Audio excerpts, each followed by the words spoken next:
Welcome into week 1 of the PPL as we take on Daria and her Minneapolis Meowscaradas. With this season being as competitive as it is and with playoff spots being limited, it's super important to start off with a win. Before we get into the team builder, timestamps on screen if you do want to skip to the battle. I just want to ask you to subscribe to the channel and leave a like on the video. Only 20% of my viewers are actually subscribed, so if everyone watching this video right now subscribed, we could easily hit our goal of 2,000 subscribers. The matchup is on screen right now and this squad is ridiculously threatening. Tera Ogerpon immediately jumps out as a huge problem, with many considering that this Pokemon should have been Tera banned. Once it Teras, it gets a speed boost every time it comes in, and Ivy Cudgel is a ridiculously broken move with 100 base power, a high crit ratio, so our way of dealing with Ogerpon this week will be with lots of priority, as you'll see. Iron Bundle can be extremely threatening, with its only downside being it relies on Hydro Pump. As long as you can land its moves, this Pokemon is a big threat. Zapdos is good old reliable that can do many things, and with static, it's quite annoying for our Meowscarada. Kingambit is always a very threatening Pokemon as it can basically win the game if we aren't careful due to Sucker Punch. She also has plenty of bulk, with Milotic and Pheasantipity being annoying for Keldeo, and Tera Colossal can also be a bit of a nuisance depending on its typing. I think this is a pretty difficult matchup for us, but we have a very interesting set that can lead us to victory, and that is Weakness Policy Keldeo with Surf, Vacuum Wave, Calm Mind, and Taunt. Keldeo is definitely our best Pokemon in this matchup and will certainly be our win condition. The idea is to Calm Mind on an incoming Milotic, taunt it so it cannot go for Haze, and have it pop our Weakness Policy with Alluring Voice. If we get to +4 special attack, Keldeo might just win the game, as Vacuum Wave can pick off anything faster than us with some prior chip. To help this set work better, we have dual screens Uxie with the Light Clay, and Psychic and U-Turn as the offensive moves here. Very simple. Uxie is here to pivot into a bunch of different things and then set up screens when the time is right for Keldeo to bring it home. Our dedicated lead for this matchup is going to be Hariyama with Tera Steel. The whole idea is, if you look at Daria's team, she has a pretty tough time switching into this Pokemon. We are running Sheer Force so we can hit that Zapdos much harder, as Ice Punch will 2-hit KO even defensive Zapdos. This is also a very good way to force damage on both Pheasantipity and Milotic, as they seem like the more likely switch-ins, and Keldeo really appreciates those things being chipped. Bullet Punch priority can also be huge at picking off Bundle or Ogerpon. Despite Zapdos being annoying, Meowscarada still has a pretty decent matchup here. Static does mean we need to have protective pads on it, but Triple Axle still nukes Zapdos. Even defensive Zapdos gets 2-hit KO'd. Low Kick Okos, Kingambit of course, and Sucker Punch is here for more priority versus the Bundle and the Ogerpon. I plan to use Meowscarada as a mid-game breaker to get chip on everything with its near perfect coverage. Physically defensive Rotom Heat is a must here, but we are running it with Nasty Plot and Dual Stabs, as offensive Rotom Heat looks really threatening here. She struggles to switch into it, especially if you are at +2, and we can live 2 banded Paragrass Ivy Cudgel hits from Ogerpon, as long as only one of them crits. And lastly, we have Qwilfish with Spike support. We are running Poison Point here since she has 2 Pokemon with Defiant, so we can't run Intimidate. This Qwilfish moveset might look a bit weird, but let me explain. First of all, our main goal with this guy is to get up spikes. Kingambit is a very easy switch into Qwilfish, so the plan is to taunt the Kingambit so it can't set up a Swords Dance or a substitute, get up all our layer of spikes, and then once we are in range and they go for the KO on us, we Destiny Bond, getting rid of a giant threat. It might sound a bit gimmicky, but I am confident it will work. That's the squad for week 1. I'm feeling super excited for this season, so let's just get into the game. All right, here we are with our week 1 game against Daria in the PPL. Unfortunately, as you can see, this is going to be a post-com from my opponent's side, simply because I'm an idiot and I forgot to hit record. It just is what it is. I don't really like post-coms, but I'm going to do my best to make this a good post-com. You know the 6 that I brought. You can see the 6 that my opponent brought here, and obviously you can see items and everything. Looking at the 6 she brought, it was basically everything I expected, except I kind of expected Milotic to be there over Donphan, because I didn't see much of a point for Donphan to come here. Like, it didn't really wall anything meaningful on my team.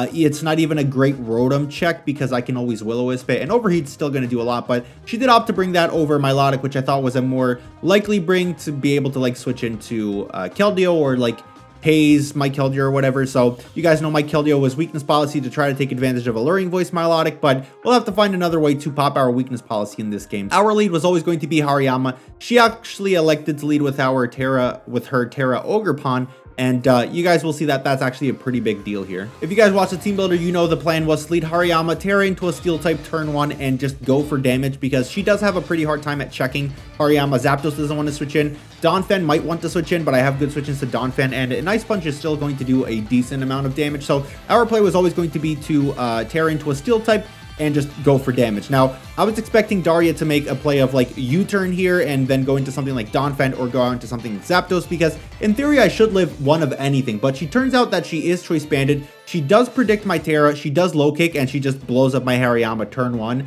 Now, we actually spoke about it a little bit after the game, and she acknowledges that it wasn't the most optimal play here because I could have not Tera'd, I could have switched out into a Qwilfish, into a Rotom, into a Uxie, could have done many things, but she decided to go for that play, and that really worked out for her because now we're gonna have to play this entire game 5 versus 6, and Hariyama was such a big piece in putting in damage early game so that Keldeo can sweep in the late game. So losing Hariyama turn 1 was a very, very big deal.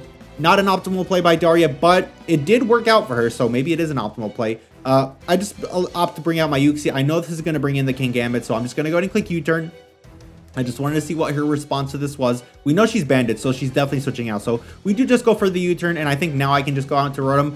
I could have gone Rotom on the previous turn. It was basically going to be the same thing. I just wouldn't get this chip damage on Kingambit, but ultimately it was going to be the same thing. So I am going to go into Rotom here, as you can see, and I know she's never staying in.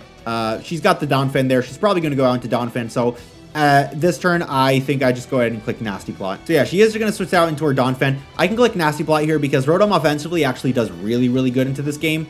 So we can put on immediate offensive pressure. So you do see we go for the Nasty Plot. Next turn, we're going to fire off an Overheat. Even this thing being a Salt Vest does not want to take this. It's still a 2-hit KO. That's almost an OHKO. That lived on 38. Now, it is going to knock off my boots, which is a little bit annoying, but I expected Donphan to be the rocker anyways. Obviously, we know she's AV here. So I was okay with this trade at the time because I was like, I don't need my boots if the rocker is dead and if rocks aren't up. So I was okay just to stay in here and just click Overheat again. So we do click Overheat again. Donphan is dead, and we're back down to 5-5, so we're in a pretty decent spot here. Unfortunately, this does allow in the Iron Bundle, and the Hariyama being gone sucks because it was Assault Vest to be able to switch into the Iron Bundle maybe once or twice. Now we're going to have to find a different check, and that different check is going to end up being the Uxie, if I'm not mistaken. I almost called her Flip Turn here, but it just felt like it was too big of a risk. I didn't know her item or anything like that, so it felt like too big of a risk. We are going to go out into Uxie, and she does Flip Turn.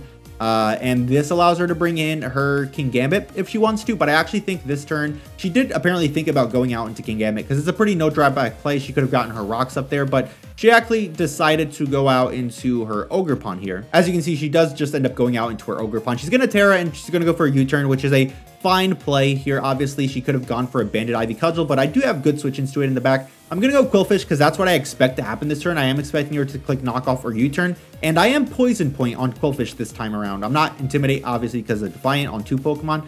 So I'm kind of hoping that I can get lucky and I can get a Poison Point here because that would do really, really good at being able to chip down the Ogerpon. But unfortunately, we don't get it. It does suck that we don't get the Poison Point, but she's going to bring in her Kingambit now because I mean, she could have gone Bundle, but I could probably live, and she didn't want to risk that. She could have gone Zapdos. Obviously, I would have lived too. She goes into Kingambit, which is actually awesome for us because this is exactly the situation I had in mind. So Qwilfish's job here is go for a taunt, not let this thing set up a Swords Dance, a sub, or anything. In this case, she tried to go for rocks, so the taunt worked out for us perfectly fine anyways. And now we can proceed to set up spikes. And once we get up our spikes, the Kingambit will then be in a position where it can knock us out, and we can go for a Destiny Bond and take it down with us. So as you can see, that's what we do. We go for spikes. They're going to just go for the Iron Head. Doesn't really do that much damage at all. So it looks like we'll be able to get all of our layer spikes, which is awesome because the any chip on the freaking Ogerpon is awesome to put in range of Vacuum Wave. So she does click our Iron Head again. She crits me, and that actually really, really does suck. I'm actually going to let this play because I took a really long time. So the reason this play sucks so much is because, first of all, it turns this into a 50-50 of whether I'm going to taunt it or whether I'm going to be able to Destiny Bond or get up a spike. So I really had to think about this play. Second of all, I would have been able to get another layer of spikes, which like I said, would have been really, really big. But essentially this turn, it comes down to, do I taunt it and prevent it from getting rocks up? Do I Destiny Bond it thinking that she's going to attack me? And that's the play that I end up going for just because I revealed taunt. So I don't expect her to try to get up rocks again. Rocks might not be that big of a deal in this matchup, to be honest. I mean, Rotom did lose boots, but against the rest of the team, it's not that big of a deal. So I just decided to go for a Destiny Bond. She did knock me out, so it ends up working out. We got 2 layers of spikes with Qwilfish. We are able to get rid of the Kingambit, which is awesome. It's exactly what Qwilfish was meant to do here. So we have a double down. I think I just go on to Uxie because it's a like sort of like a safe play. There's nothing really that she can go out into that will really scare me too much. If she went into Bundle, this was my best play anyways.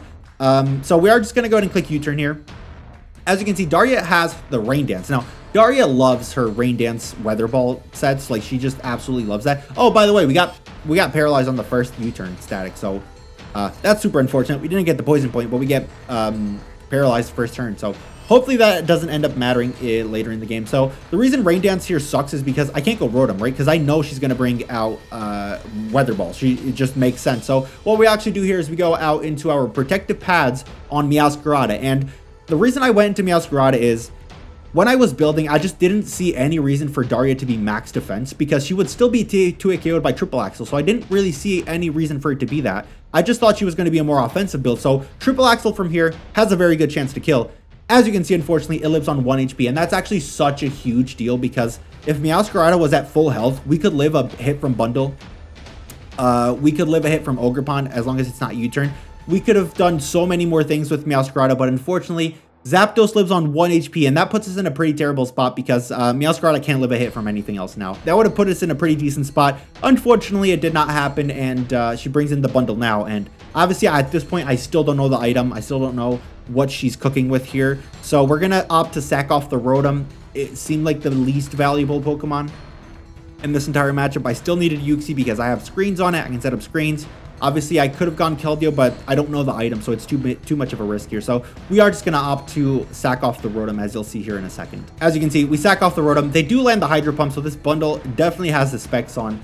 If it missed, it would have been nice because we would have burned another turn, but not the end of the world.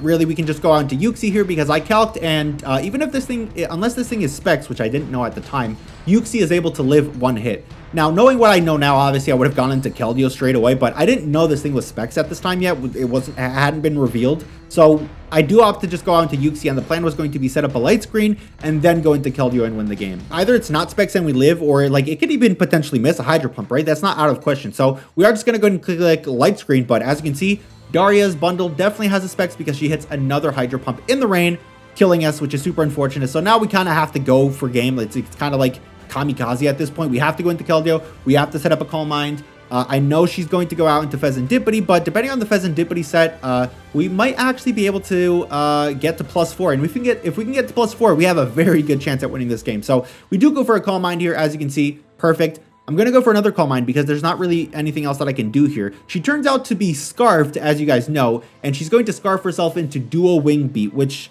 absolutely sucks because it means that we will not be able to get the +4. I clicked Calm Mind again because it's the only way I have of winning this game. Like, I have to bank on it being defensive and I can get another Calm Mind. But she misses, so there is a very big chance we're able to win this game off of that miss now because she's going to Dual Wing Beat again. It's not going to 2-hit KO us, and we're going to pop our weakness policy. We're going to be at +4 special attack, which means we can click Vacuum Wave on the Bundle and kill it. We can click Vacuum Wave on the Ogerpon. There's a very good chance that we're going to kill that. This thing just drops to a Surf, so at this point, I'm like, all right, somehow we were able to pull this game out of our asses off of that miss, and we're able to win the game because with Spike's damage, a Vacuum Wave is a very good chance to kill. So that's our play. We're just going to go ahead and click Vacuum Wave on this Ogerpon. We're able to kill it. We can then kill the Bundle as well. So this is a pretty big turn, and the Ogerpon lived on 2 HP. Now, to be fair, that was a roll in her favor. I think I had like a 31% chance to OHKO there, but seeing that HP bar drop down to 2 HP was a really, really big dagger in my heart. We can obviously go into Meowscarada and revenge this thing with Sucker Punch, but the Bundle is far too healthy. I think the only way we can win this game is with a crit Sucker Punch from this range, and as you can see, I'll spoil it right now. We don't get the crit Sucker Punch. I don't even think crit Sucker Punch actually ends up killing this thing, to be honest. I think because Bundle has such good defense, that wouldn't have killed. So unfortunately, we are going to drop the game to Daria 1-0.